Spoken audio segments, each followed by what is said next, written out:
Hitler இல்ல, ராஜபக்ஷே இல்ல, இவங்க எல்லாம் என்னை பொறுத்த வரைக்கும் சாத்தானின் தூதர்கள். இனி வரப்போறவன் சாத்தானின் பிள்ளை. ஸ்திரீயின் வித்து, சர்பத்தின் வித்து இருக்குல்ல, அந்த சர்பத்தின் வித்து வரப்போகுது. அதனுடைய ஆட்சி தொடங்குவதற்கு முன்பதாக நடைபெற வேண்டிய காரியங்கள் தான் நடைபெற்றுக் கொண்டிருக்கு. வேதம் சொன்னபடியே துல்லியமாக 10 நாடுகள் கூட்டமைப்பு. இப்ப அமெரிக்கா கீழே விழுது, ஐரோப்பா எழும்பி வருது, ஐரோப்பாவுடைய கை ஓங்க ஆரம்பிச்சிருச்சு. ஐரோப்பாவுடைய பணமும் மிலிட்டரியும் எல்லாம் ரெடி. அவங்க சொன்னபடி பாபேல் ஆவி கடைசி காலத்தில் அந்திகிறிஸ்துவின் சாம்ராஜ்யமானது எல்லாம் தயாராக இருக்கு. இப்ப நல்லா கவனிச்சீங்கன்னா அவங்க என்ன பண்ணிக்கிட்டு இருக்கிறாங்கன்னா, உலகத்தில் உள்ள எல்லா நாடுகளோட ஒப்பந்தம் போட்டு எல்லாரையும் தனக்கு கீழே கொண்டு வந்துட்டு இருக்காங்க. நான் சொல்றேன் 9ஆம் அதிகாரம் 27வது வசனம் சொல்லுது, அவர் ஒரு வாரம் அளவும் அநேகருக்கு உடன்படிக்கையை உறுதிப்படுத்தி அந்த வாரம் பாதி சென்ற பின்பு பலியையும் காணிக்கையும் ஒழிய பண்ணுவார். அநேகருக்கு உடன்படிக்கையை உறுதிப்படுத்தி அதன்படி இந்த யூரோப்பியன் யூனியன் எல்லா நாடுகளோடு உடன்படிக்கை போட்டுக்குது. எல்லா நாடுகளும் போட்டுக்கிட்டு இருக்கிறாங்க, அத்தனை நாடுகளோடு. அதுல குறிப்பாக கடைசி காலத்துல கிழக்கிலிருந்து வரும் ராஜாக்கள், சூரியன் உதிக்கும் திசையிலிருந்து வரும் ராஜாக்கள் எங்க இருக்கு அப்படின்னு கேட்டீங்கன்னா, வெளிப்பட்ட விசேஷம் 16ஆம் அதிகாரம் 12வது வசனத்துல 6ஆம் தூதன் தன் கலசத்தில் உள்ளதை ஐப்ராத் என்னும் பெரிய நதியின் மேல் ஊற்றினான். அப்பொழுது சூரியன் உதிக்கும் திசையிலிருந்து வரும் ராஜாக்களுக்கு வழியை ஆயத்தம் பண்ணும்படி அந்த நதியின் தண்ணீர் வற்றி போயிற்று. நல்லா கவனிச்சீங்கன்னா, இப்போ கிழக்க அவங்க சைன் பண்ண ஆரம்பிச்சிருக்காங்க. சைனாவோட கிரீன்லாந்து பிரச்சனை வந்துச்சுல்ல, சப்போர்ட் பண்ண முதல் நாடு யார் தெரியுமா? சைனா சப்போர்ட் பண்ணுச்சு. நாங்க ஒத்துக்க மாட்டோம், நாங்க விட மாட்டோம் அப்படின்னு சொல்லி. அடுத்து யூரோப்பியன் யூனியன் இப்ப கிழக்கத்திய நாடுகள், இந்தியா போன்ற நாடுகளோட சைன் பண்றாங்க. மதர் ஆஃப் ஆல் டீல்ஸ் அப்படிங்கிறாங்க. அவங்க உலகளாவிய சைன் பண்ண ஆரம்பிச்சிருக்கிறாங்க. அதுக்கு ஒரே ஒரு அடையாளம் மட்டும் இருக்கு, அதை மட்டும் நான் சொல்லிட்டு ஜோமணி முடிக்க விரும்புகிறேன். கவனிங்க, இவங்க சைன் பண்ணி எல்லாரையும் ஒரு குடையின் கீழ் கொண்டு வராங்கன்றதுக்கான ஒரு அடையாளம் இது யூரோப்பியன் யூனியனுடையதான கொடி. இந்த கொடியின் சின்னத்தை எங்கேயாவது பார்த்திருக்கீங்களா?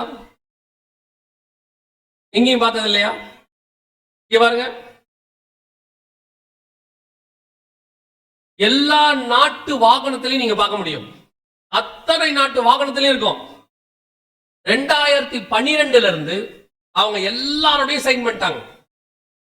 உங்களுக்கு தெரியும் நினைக்கிறேன், ஒரு நாட்டுடைய வாகனத்துல அந்த நாட்டு சின்னத்தை வைக்கலாம், ஆனா நம்ம போன்ற நாடுகள்ல நம்ம நாட்டு கொடியை கூட வைக்க கூடாது. நீங்க ஆர்டிஓக்கு போயிட்டீங்கன்னா அவங்க சில ஃபாண்ட் கொடுப்பாங்க, அதுதான் வைக்கணும். உங்க இஷ்டப்படி எழுதுனா ஃபைன், அதுக்கு இஷ்டப்படி போடக்கூடாது. ஆனா நீங்க கவனிச்சு பாருங்க, பிரான்ஸ்ல இருந்து, ஸ்ரீலங்கால இருந்து, சிங்கப்பூர்ல இருந்து, நான் சொல்றது ஐரோப்பாவுக்கு சம்பந்தம் இல்லாத நாடுகள், இந்தியாவிலிருந்து எல்லா நாட்டோடைய இந்த வண்டி வாகனத்துல யூரோப்பியன் யூனியனுடைய கொடி வைக்கப்பட்டிருக்கு. என்ன காரணம்? இந்தியா கொடி வைக்கிறதுக்கே பர்மிஷன் கிடையாது. அப்ப இப்படி ஒரு சின்னம் வைக்கப்படுவதற்கு என்ன அர்த்தம், என்ன காரணம்? இதை நம்ம தான் ஆராய்ச்சி பார்த்துக்கணும். நான் இதை எப்படி பார்க்கிறேன்னா, ஐரோப்பாவுடைய சாம்ராஜ்யம் உலகளாவிய சாம்ராஜ்யமாய் மாறுகிறது. கடைசியாய் ஆண்டவர் சொன்ன சமுத்திரத்திலிருந்து ஏறி வர வேண்டிய மிருகம் ஏறி வர தொடங்கிடுச்சு. 7ஆம் அதிகாரம் தானியேல் புஸ்தகம் 7வது வசனத்துல வாசிச்சு பாத்தீங்கன்னா 4வது மிருகத்தை குறித்து இருக்கு. 4ஆம் மிருகத்தை கண்டேன் அப்படி இருக்கா? வாசிங்க 7:5. அதுக்கு அடுத்த வசனம். அதன் பின்பு சிவிங்கியை போல இருக்கிற வேறொரு அடுத்து அதற்கு பின்பு தரிசனங்களின் மிருகத்தை. என்ன வசனம்? 7வது. அதான் 7 வாசிங்க. அது கெடியும் பயங்கரமும் மகா பலத்ததுமாய் இருந்தது. அதற்கு பெரிய இருப்பு பற்கள் இருந்தது. அது நொறுக்கி பட்சித்து மீதியானதை கால்களால் மிதித்து போட்டது. அது தனக்கு எல்லா மிருகங்களை பார்க்கிலும் வேற்றுருவமாய் இருந்தது. நல்லா கவனிங்க, இதுதான் ஐரோப்பியன் யூனியனை பத்தின எக்ஸ்பிளனேஷன். அது கெடியும் கொடியுமா இருந்தது. தனக்கு மிதி எல்லாத்தையும் கால்களில் போட்டு மிதித்தது. மோஸ்ட் டேஞ்சரஸ் கிங்டம், டைனாஸ்டி அல்லது மிகப்பெரிய சாம்ராஜ்யம் எழும்பிச்சு கண்ணுக்கு முன்னாடி. ஆண்டவர் சொன்ன அத்தனை அங்க அடையாளங்களோடு கூட வந்து நிக்குது. எல்லாமும் இன்னும் இருக்கு, நிறைய இருக்கு இவங்களை பத்தி. ஆனா இப்ப நம்ம கண்ணுக்கு முன்னாடி அவங்க ஆண்டவர் என்னென்னலாம் சொன்னாரோ அத்தனையும் ரெடியா, ஒரு சாம்ராஜ்யம் ரெடியா இருக்கு. அதுக்கு இப்போ ஒரு தலைவரும் இருக்கிறாரு, பிரசிடென்ட் ஆஃப் யூரோப்பியன் கவுன்சில்னு பேரு இருக்காரு.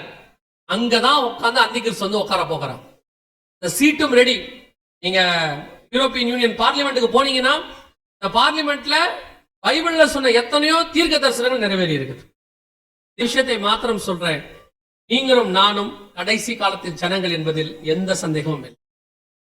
ஒவ்வொரு காலத்திலும் ஒவ்வொரு தீர்க்க தரிசனம் நடக்கும். நாம் கடைசி காலத்தின் தீர்க்க தரிசனத்துக்குரிய ஜனங்கள். இதையெல்லாம் ஏன் உங்களுக்கு சொல்லப்படுதுன்னா, கர்த்தருக்கு சித்தமானால் நம்முடைய காலத்துல கர்த்தருடைய வருகை சமிப்பது ஆச்சு. நிறைய வாய்ப்பு இருக்கிறது, நம்ம கண்ணுக்கு முன்னாடி நடக்க நிறைய வாய்ப்பு இருக்கு. ஏன்னா எல்லா இது வந்து ஒரு பகுதி, இது ஒரு பகுதி. இன்னொரு பகுதி இஸ்ரவேல்ல நடந்துகிட்டு இருக்கு, இன்னொரு பகுதி உலகத்துல நடந்துட்டு இருக்கு. பஞ்சங்கள் இயற்கையில நடந்துட்டு இருக்கு, யுத்தங்கள் நடக்குது. ஆனா அத்தனையும் இந்த காலகட்டத்துக்குரியது. இப்ப நாங்க சொல்றதெல்லாம் இந்த காலகட்டத்துக்குரிய. இவ்வளவு தீர்க்க தரிசனங்கள் நாங்க 2004 இருந்து ஊழியத்தை செய்யறோம்.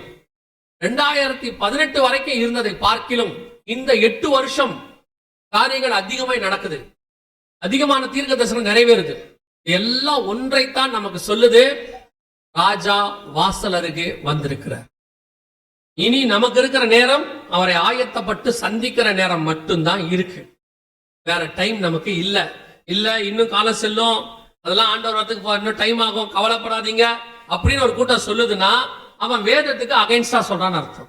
ஏன்னா பைபிள் படி நினையாத நாளிகையிலே மனுஷகுமாரன் வரும். நாம காத்திருக்க, விழித்திருந்து ஜெபம் பண்ணுங்க தான் பைபிள் சொல்லுது. பைபிள்ல அவர் வர நாள் செல்லும்னு இல்ல. அதே ஒருத்தன் எஜமான் வர நாள் செல்லும் என்று என்ன பண்ணானா, குடித்து கிடித்து இருந்தானா, நினையாத நாளில எஜமான் வந்துட்டாருன்னு இருக்கு. அதைத்தான் உங்களுக்கும் சொல்றேன், இனி நாள் செல்லும், காலம் போகும். நீங்க காத்திருக்கிறதுல உங்களுக்கு ஒரு நஷ்டமும் இல்லை தானே. ஒவ்வொரு நாளும் கர்த்தருடைய வருகை காத்திருக்கிறதுல என்ன நஷ்டம் இருக்கு உங்களுக்கு? நல்லா ஜெபம் பண்ண போறீங்க, பைபிள் வாசிக்க போறீங்க, ஆண்டவருக்காக ஒவ்வொரு நாளும் வருவான்னு எதிர்பார்த்திருக்க போறீங்க. கொஞ்சம் தாமதிச்சாலும் என்ன நஷ்டம் உங்களுக்கு? அதுல நான் நல்லா ஜெபம் பண்ணிட்டேங்க, வேஸ்டா போச்சு சொல்ல போறீங்களா? நல்ல பைபிள் வாசிச்சேன், வேஸ்டா போச்சு சொல்ல போறீங்களா? நாள் செல்லும்னு கொஞ்சம் அசதியா இருப்போம்னு இருந்து ஒருவேளை வந்துட்டான், எவ்வளவு பெரிய நஷ்டம். அதை சரியா பண்ண முடியாது இல்ல. நீங்க என்ன சொல்லுவீங்க உங்க பையன் கிட்ட? அப்பப்போ ஹோம்வொர்க்கை எழுதிடு, படிச்சுடு, பின்னாடி உனக்கு பிரச்சனை இருக்காதும்பீங்க. சில பையன் பாத்தீங்கன்னா பாத்துக்கலாம், எக்ஸாம் வந்தா பாத்துக்கலாம்பா. கடைசியா பாத்தீங்கன்னா எக்ஸாமுக்கு முகமே அவனுக்கு மாறி போயிருக்கும். எப்படி எழுத போறோம் தெரியல, என்ன பண்ண போறோம் தெரியல. சில ஆட்கள் அந்த ரெக்கார்டை எழுதவே மாட்டான், பாத்திருக்கீங்களா? முந்தின நாள் சப்மிட் பண்ணும் போது உட்காந்து எழுதுவான் பாருங்க. அப்படி நைட்டோட நைட்டா எழுதுவான். அதை வேற பெருமையா சொல்லுவான், நைட்டெல்லாம் உட்காந்து ரெக்கார்டு எழுதுனேன். ஏன்னா அவன் பகல்ல எழுதுலன்னு அர்த்தம். அவன் ரெக்கார்ட் நோட்டை வாங்கி பாருங்க, கோழி கிறுக்கலா இருக்கும். கொண்டு போய் சப்மிட் பண்றதுக்குள்ள 4 பேர்ட்ட கெஞ்சுவான், அப்பா கிட்ட அம்மா கிட்ட, நீங்க எழுதி கொடுங்க, படம் வரைஞ்சு கொடுங்களேன், உங்களுக்கு ஈவிரக்கமே இல்லையாம்பா. இல்லையா? இருக்கான் தானே. நல்ல படிக்க வேண்டிய நேரத்துல படிக்க மாட்டான், ஆயத்தம் பண்ண வேண்டியது ஆயத்தப்படுறதில்ல. அதுக்கப்புறமா தீவெட்டிகளை எடுத்துக்கிட்டு எண்ணெய் வாங்குறதுக்கு ஓடுறது, திரும்பி வரத்துக்குள்ள அவர் போயிடுவாரு. அப்புறம் கதவை தட்டுறது, தொறங்கன்னு. ஆண்டவர் சொல்லுவாரு, உங்களை அறிய. அதைத்தான் இப்ப உங்களுக்கு சொல்றோம், இதுவே ரட்சண்ய நாள். இன்னையில இருந்து காத்திருக்க ஆரம்பிச்சா கூட கர்த்தருடைய வருகையில பிரவேசிக்கல. அல்லேலூயா. லாஸ்ட் மினிட்ல நம்ம வந்துட்டோம். நீங்க காத்திருக்க போறது 1 மணி நேரம் மாதிரி தான். 11 மணி நேரம் வேலை செஞ்சவங்க போகட்டும், நம்ம 1 மணி நேரம் வேலை செய்ய போகிறோம். அந்த 1 மணி நேரம் ஊழியக்காரர்களை போல இனி வருகிற நாட்கள் எல்லாம் கிறிஸ்துவுக்கு காத்திருக்கிற கூட்டமாய் நீங்க மாறிட்டீங்கன்னா கர்த்தருடைய வருகையில் பிரவேசிப்பது. அல்லேலூயா. ஒருவேளை நான் அந்த வருகையில போகணும், என்ன செய்யணும் அப்படின்னீங்கன்னா அதை மட்டும் நான் சொல்லிட்டு முடிக்கிறேன். முதலாவது, இயேசு கிறிஸ்துவின் ரத்தத்தினால பாவ மன்னிப்பின் நிச்சயத்தை பெற்றிருக்க வேண்டும். இயேசு என் பாவத்தை மன்னிச்சாருங்கிற அது எப்படிங்க நிச்சயம் வரும்? அவர் பாவத்தை மன்னிச்சதுக்கு என்ன நிச்சயம், அக்னாலஜ்மெண்ட் என்ன அப்படின்னு கேட்டீங்கன்னா, இயேசு பாவத்தை மன்னிச்சிட்டாரு, உங்க பாவம் மன்னிக்கப்பட்டு உங்க ஆத்மா விடுதலை ஆயிடுச்சுன்னா ஆத்மாக்குள்ள ஒரு சந்தோஷம் வரும். அதற்கு பேர் தான் ரட்சண்ய சந்தோஷம்னு பைபிள் சொல்லுது. அந்த சந்தோஷத்தை வேற எதாலையுமே தர முடியாது. மாம்சத்தாலேயோ, நீங்க எதையும் பார்க்கறதுனாலயோ, ஒரு சாப்பிடறதுனாலயோ, பணத்தினாலேயோ, உறவுகள்னாலேயோ எதுனாலையும் தர முடியாது. எல்லாத்தையும் தாண்டின சந்தோஷம் ஒண்ணு இருக்கு, அதற்கு பேர் தான் ரட்சண்ய சந்தோஷம். அது உங்களுக்குள் வரும். அப்படி வந்துருச்சுன்னா நீங்க ரட்சிக்கப்பட்டிருக்கீங்கன்னு அர்த்தம். 2வது, பிதா குமாரன் பரிசுத்தாவின் நாமத்தினால தண்ணீர்ல மூழ்கி ஞானஸ்நானம் எடுத்திருக்கும். வேற எந்த ஞானஸ்நானமும் பைபிள் சொல்லல. குழந்தையில எடுத்தேன், கொடிக்கு கீழே எடுத்தேன், எப்ப கொடுத்தாங்கன்னே தெரியாது, எனக்கு யாரோ ஒருத்தர் சொன்னாங்க நான் ஞானஸ்நானம் எடுத்துட்டேன்னு, அதெல்லாம் இல்ல. ஞானம் வந்த பிறகு எடுக்கிற ஸ்நானத்துக்கு பேர் தான் ஞான ஸ்நானம். எப்ப ஞானம் வரும்? கர்த்தருக்கு பயப்படுதலே ஞானத்தின். எப்ப கர்த்தருக்கு பயப்படுவோம்? தீமை விட்டு விலகுதலே கர்த்தருக்கு பயப்படுகிற பயம். அப்ப ஞானஸ்நானம் எப்ப எடுக்கணும்? தீமை விட்டு விலகி கர்த்தருக்கு பயந்து இனி பாவம் செய்ய மாட்டேன் அறிக்கை செய்து பாவத்துக்கு மரித்து நீதிக்கு உயிர்த்தெழுதல், இந்த ஞானஸ்நானத்தை எடுக்கணும். இது ஒண்ணுதான் பைபிள் சொல்லுது. அதைத்தான் பைபிள் சொல்லுது ஒரே ஞானஸ்நானம். வேற எந்த ஞானஸ்நானமும் கிடையாது. நான் குழந்தையில எடுத்தேன், அது இல்லையா? இல்ல. நீங்க எடுத்தது ஞானஸ்நானமே இல்ல. யாரோ ஒருத்தர் என்னைக்கோ மனுஷ முறைமையின்படி உருவாக்கப்பட்டது. வேதத்தின்படி தண்ணியில் மூழ்கி ஞானஸ்நானம் எடுக்கணும். மூணாவது எபேசியர் 4:30 சொல்லுது, மீட்கப்படும் நாளுக்கென்றையான அரச ஆவியை துக்கப்படுத்தாதீர்கள். மீட்கப்படும் நாளுக்கென்று முத்திரை. சொல்லுவாங்க பரிசுத்த ஆவியெல்லாம் கிடையாது, அபிஷேகம்லாம் கிடையாது அப்படின்னு சொல்லுவாங்க. பரிசுத்த ஆவியானவர் உண்டு. அவர்தான் சபையை நடத்துகிறவர். அவர்தான் சபையின் மூத்த போதகர். இன்னும் சொல்லுகிறேன், அவர்தான் சபையை கொண்டு போய் பரலோகத்தில் சேர்க்க போகும். பரிசுத்தாவின் அபிஷேகத்தை பெற்ற நாங்கள் சொல்லுகிறோம் ஆவியானவர் உண்டு. நிறைய பேர் இல்ல இல்லம்மா. கடைசி காலத்துல சில சொல்லுவான் ரட்சிக்கப்பட்டாலே ஆவியானவர் வந்தா மாதிரியும்பா. இயேசுநாதர் கூட 3.5 வருஷம் இருந்தாலும் தனியா போய் நான் பரிசுத்த ஆவியிலே பிறந்தவர் கூட இருந்தேன்ட்டா அவர் சொல்லுவாரு, நீ போய் எருசலேமிலே காத்திரும்ப. அதே மாதிரி தான் சபைக்கு வந்தாலும் பரிசுத்த அபிஷேகத்தை என்ன செய்யணும்? பெறணும். 4வது அப்போஸ்தலர் 2:40 சொல்லுது, மாறுபாடான சந்ததியை விட்டு விலகி உங்களை ரட்சித்துக் கொள்ளுங்கள்.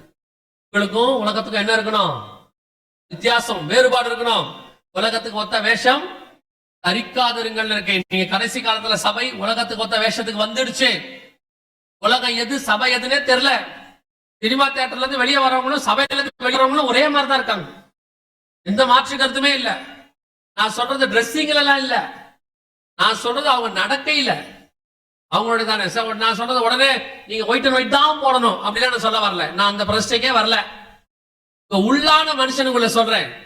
சினிமா தியேட்டர்ல வெளியே வரவன் எப்படி ஒரு மாற்றம் இல்லாம வெளியே வருவானோ, சபைக்குள்ள இருந்து வெளியே வரவனும் எந்த மாற்றம் இல்லாம தான் வெளியே வரான். சபைக்கு வந்துட்டு வந்தா உனக்குள்ள ஒரு பெரிய மாற்றம் வந்திருக்கணும். சபை உன்னை உருவாக்குகிற இடம். ஒரு வாரம் நான் உலகத்துக்குள்ள இருந்து வந்திருக்கிறேன். இன்னைக்கு சபை என்னை பரிசுத்த ஆவியிலே தோய்த்து வெளுத்து என்னை சுத்தமாக்கி என்னை வெளியே அனுப்பணும். அதுக்கு பேர் தான் சபை. ஆனா நீங்க என்ன நினைக்கிறீங்கன்னா, அந்த ஒரு நாள் வரீங்கல்ல, அன்னைக்கும் சபை உங்களை என்ன பண்ணணும்? நல்லா உட்கார வச்சு எண்ணெய் தடவி மசாஜ் தடவி கை காலை உருவி என் அன்பானவர்களே, பிரியமானவர்களே, நேசகுமாரத்தர்களே அப்படின்னு சொல்லி வெளியே அனுப்பணும்னு நினைக்கிறீங்க. தேற மாட்டிய. திருப்பி சொல்றேன், காதுக்கினிய பிரசங்கம் பரலோகத்துக்கு ஒரு நாளும் கொண்டு போகாது. இருதயத்தை குத்துகிற பிரசங்கம் உங்களை கர்த்தர் நல்ல கடிந்து கொள்ளுகிற போதகர் இடத்துல அடங்கி இருங்க. நல்லா கவனிச்சீங்கன்னா, அப்பா வந்து அடிப்பாரு, அப்பா திட்டுவாரு, கொஞ்சம் மனசு கஷ்டமா தான் இருக்கும். பேஸ்புக்ல வாட்ஸ்அப்ல பாக்குறவன் நல்லா பேசுவான், ஹாய் ஹவ் யூ அப்படின்பா, நடுத்தரில் விட்டு போயிடுவான். ஆனா உன்னை வளர்த்த அப்பாவுக்கு மட்டும்தான் தெரியும் உன்னை ஏன் கடிந்து கொள்றாங்கன்னு. உன் தாய்க்கும் உன் தகப்பனுக்கும் தான் தெரியும். இன்னைக்கு சபை அப்படிதான் இருக்கு. கடிந்து கொள்ற இடத்துல இருக்கணும். திடீர்னு வருவாங்க யூடியூப்ல, அவங்க வருவாங்க, அப்படியே ஊழியக்காரங்க பேசுவாங்க, கேட்கறதுக்கு நல்லா இருக்கும். நீங்க என்ன நினைப்பீங்க தெரியுமா? அவர் எவ்வளவு அன்பா பேசுறாரு. கஷ்டம். உடைத்து உருவாக்குற இடம் திருக்கு. உலகத்துக்கு இடம் இல்லை. இருக்கிற உலகத்தை வெளியே அனுப்பி பரலோகத்துக்குரியவராய் மாத்திர இடம் தான். அங்க தங்கி இருங்க, அதான் உங்களுக்கு நல்லது. நீங்க மெக்கானிக் ஷாப்ல வண்டியை விட்டுட்டு அதை அடிக்கப்படாது, எதுவும் தட்டப்படாது, சவுண்ட் வரப்படாது, அதை மெதுவா கொடுங்கன்னா அவன் சொல்லுவான், வண்டி எடுத்துன்னு மரியாதை வெளியே போயிருங்க. சொல்லுவாரா மாட்டாரா? டாக்டர்கிட்ட போய் சொல்லி பாருங்க, ஊசி போடக்கூடாதுன்னா அவர் அப்படியே பாப்பாரு. குழந்தைங்க சொல்லுவாங்க, ஊசி மட்டும் டாக்டர் அப்படியே பாப்பாரு. அப்புறம் ஆபரேஷன் மட்டும் வேணாம் டாக்டர், அப்புறம் மாத்திரை கசப்பா இருக்கும் அது மட்டும் வேணாம் டாக்டர். அவர் கேட்பாரு, என்ன பண்ணலாம்? உடனே அடக்கம் தான் பண்ணணும். சபையில வந்து திட்டப்படாது, கடிந்து கொள்ளக்கூடாது, வசனம் இப்படி பேசக்கூடாது. உடனே என்ன சொல்றான் தெரியுமா? பாஸ்டர் என்னையே குறி வச்சு தாக்குறாருங்கிறான். என்னவோ பாஸ்டர் ராணுவத்தை முடிச்சுட்டு இப்பதான் வேலைக்கு வந்திருக்கிற மாதிரி. நல்ல நல்ல ஊழியக்காரங்களா இப்ப பிரசங்கம் பண்றதையே நிறுத்திட்டாங்க. பாவம், கடிந்து கொள்ற பிரசங்கத்தையே போயிருச்சு. பைபிள் சொல்றது கடிந்து கொண்டு புத்தி சொல்லு. இப்ப நிறைய பாஸ்டர் பண்றது இல்லை. ஏன்னா நீங்க கோச்சுக்கிட்டு உடனே இன்னொரு சர்ச்சுக்கு போயிடுறிய, திட்டக்கூடாதுங்கிறிய, உடனே இன்னொரு சர்ச்சுக்கு போயிடுறீங்க. அவனுக்கா பாருங்க, அங்க ஒண்ணு வாங்கினா ஒண்ணு இலவசம்ங்கிறான். உள்ள போன ஆடி ஆஃபர் கொடுத்து கூப்பிட்டுக்கிறான். அப்புறம் இந்த பாஸ்டர் பாக்குறாரு, எதுக்கு நம்ம திட்டி எல்லாவனையும் விரட்டுவானே, நாமளும் அன்பாய் நடத்துவோம். அத்தனை வயலும் காணனுக்கு போறது இல்ல, எல்லாம் வனாந்தத்திலே சாக போறவன். நல்லா கவனிச்சுக்கொள்ளுங்க, நியாயப்பிரமாணம் கடினமாய்த்தான் இருந்துச்சு, ஆனால் அதை கை கொண்ட 2 பேர் பத்திரமாய் உள்ளே போய்விட்டார். அல்லேலூயா. சில நேரங்களிலே உபதேசம் கடிந்து கொள்றது கொஞ்சம் கஷ்டமா தான் இருக்கும், கை கொள்றது கொஞ்சம் கஷ்டமா இருக்கும். சொல்லும் போது என்ன பாஸ்டர் இப்படி எல்லாம் சொல்றாரு, அதை மட்டும் கேட்டு கீழ்ப்படிஞ்சீங்கன்னா பரலோகத்துக்கு போவது எளிது. அல்லேலூயா. சோ முதலாவது ரட்சிப்புக்கு ஒப்பு கொடுங்க, இரண்டாவது ஞானஸ்தானத்துக்கு ஒப்பு கொடுங்க, வேறுபாடுள்ள வாழ்க்கைக்கு ஒப்பு கொடுங்க, பரிசுத்த அபிஷேகத்துக்கு ஒப்பு கொடுங்க. வெகு சீக்கிரத்தில் ஆண்டவர் வரப்போகிறார். அல்லேலூயா. வருகை தாமதிக்குமானால் நாளை தினத்தில் நாம் சந்திக்க போகிறோம். எழுந்திருக்கலாமா? நாம ஜெபம் பண்ணுவோம் தேவ சமூகத்துல. எனக்கு இன்னும் ஒரு 5 நிமிஷம் இருக்கு. நான் சரியா அந்த 5 நிமிஷத்துல முடிச்சு பாஸ்டர் கையில கொடுத்துருவேன். பேச வேண்டாம், பேச வேண்டாம். போகணும்னு விருப்பப்பட்டா பேசாம போ, இருக்கணும்னு விருப்பப்பட்டா பேசாம இருக்கு. நீங்க என்ன விருப்பப்பட்டாலும் சரி, ஆனா பேசாதீங்க.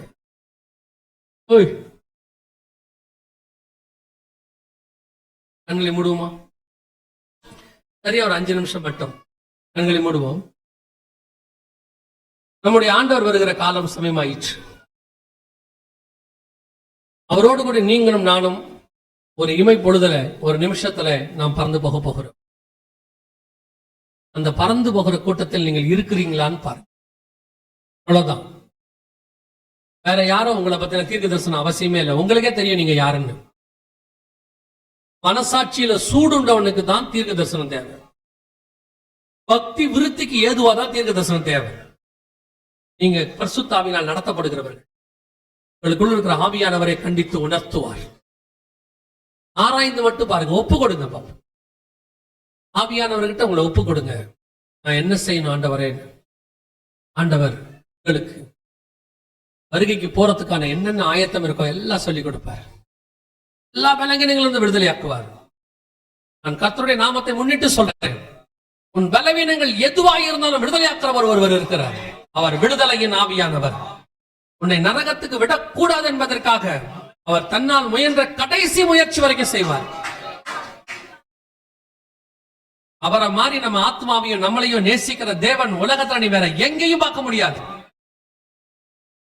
ஒரே ஒரு நிமிஷம் கண்களை மூடி வைத்தியா, வருகைக்குள்ள எனக்கு என்னென்ன காரியங்கள்லாம் தடையா இருக்குது ஒப்பு கொடுக்கிறேன் அப்படிங்கிறவங்க மட்டும் கண்களை மூடி நேரத்துல ஒரே ஒரு கேள்வியை கேட்டு நான்